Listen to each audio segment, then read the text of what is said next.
I think a lot of students start out not knowing what they want to major in. They might have an idea. They might think, oh, well, my mom's a nurse and my aunt's a nurse, so nursing, that sounds great. And then they get in and they start the classes and they kind of start to have those questions of, maybe this isn't what I expected it to be, or this really isn't fulfilling me the way that I thought it would. And I think that it's that initial panic of, but I need to get out in 4 years and I need to know what I'm doing. And I think that having that conversation is a little overwhelming, but it's nice to have somebody at the school to actually have that conversation with.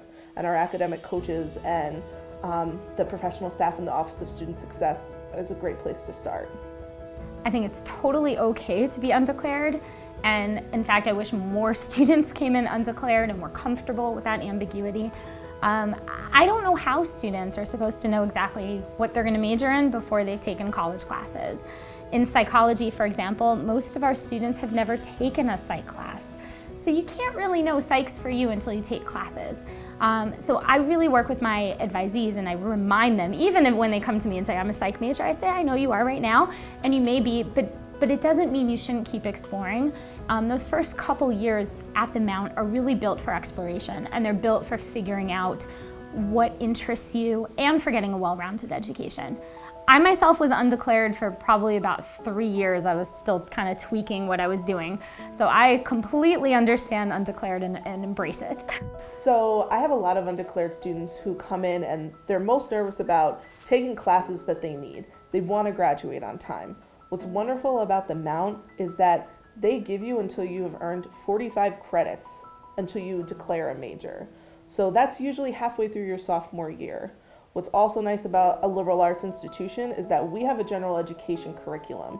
So every student, no matter their major, is required to take the same 40 credits across every discipline that we have here at the school, from English classes to math and science, technology. So you're taking classes that you need to graduate, but at the same time you're also figuring out, okay, this is a subject that I'm really interested in, or no, this isn't a subject that I care to take another class in. One of the benefits of a liberal arts education is that students are able to take a number of courses in various fields and therefore graduate with transferable skills that make them readily employable in lots of different areas, so that they can find something that really fits what they want. I transferred in from a larger university where at the large university I didn't feel like I was getting the one-on-one attention that I needed in order to develop into a better student. And when I came to the Mount, there was more of that individual attention with a professor, and they really got to know you as an individual, and they could really help you grow because it's such a small community here. When I came in for summer orientation before my freshman year, I talked to some of the academic advisors because I was undeclared. I had no idea what path I wanted to go down, and they pointed me to the head of the communications department who helped me figure out the best way for me to go, and he set me up with public relations, and I've loved it ever since. The Career Center will help students who come into the college who maybe aren't sure of what they want to study, or maybe they've chosen a major like business and they're a little overwhelmed. What am I going to do when I graduate with that business degree? So we will help students, we'll offer career assessment testing, we'll do career mapping, we'll really start to lay out a plan with them early on. That's really freshman and sophomore year.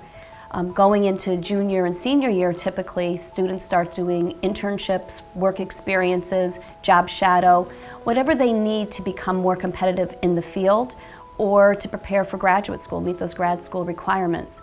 I was first originally a business and management major, so I was taking a bunch of business classes. I had no idea what I wanted to do. And then I took an accounting class and I really enjoyed it, so I decided to go into that field.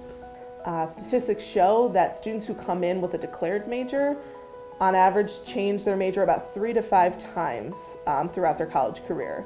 Those students who come in as an undeclared major generally only change it once, and that's to what they actually want to be majoring in it, because they have taken the time to figure out where their strengths lie and what they really enjoy doing. You know, seeking, that truth, seeking what you want to do with your life. the Mount definitely provides every opportunity, every resource they can, you know, to give you that push and also give you those connections, you know, beyond college into the real world. I think it's really important, especially now in 2017, with all the electronics, with all the instant information that we get, that students can step out of that for a little while and kind of just dip their toes into some things that they'll not have a chance to do that later on in life. So I think the liberal arts institution is something that is really needed and helpful and important to our community. When I entered college, I was going to be an English major, and then I was going to be a history major. And then I met a psychology professor who changed my life. He lit me up in the area and he changed my life. But I didn't know coming in that I was going to be a psychology major because I really hadn't studied psychology. So the beauty of the undeclared major is the fact that it provides you with a sense of pause to be able to look out there and take a look at the landscape before you have to make a specific decision.